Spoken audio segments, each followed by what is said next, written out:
ఈ video last దాకా చూడండి, సబ్స్క్రైబ్ చేయండి. దొండకాయ పప్పు ఎలా వేయాలనో, దొండకాయ పెసరపప్పును నానబెట్టుకున్నాం కొంచెంసేపు.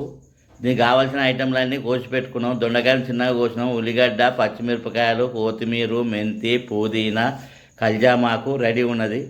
స్టవ్ అంటు పెట్టినాం. స్టవ్ పైన మట్టి కంతులు పెట్టుకున్నాం. అందులో 2 చెంచాలు నూనె పోసాము, 2 చెంచాలు పోపిత్తులు, 2 చెంచాలు జీలకర్ర, ఉల్లిగడ్డలు గోలియాలి, మెంతి, కల్జామాకు,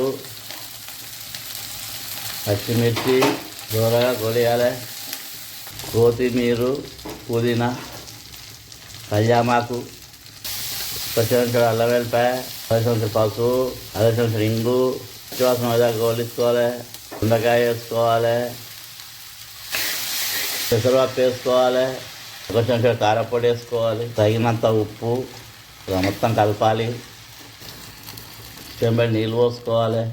మూత పెట్టి 20 నిమిషాలు ఉడికించుకోవాలి. దొండకాయ పెసరపప్పు కూర రెడీ అయింది. కలుపుకోవాలి, స్టవ్ ఆఫ్ చేయాలి, దించుకోవాలి.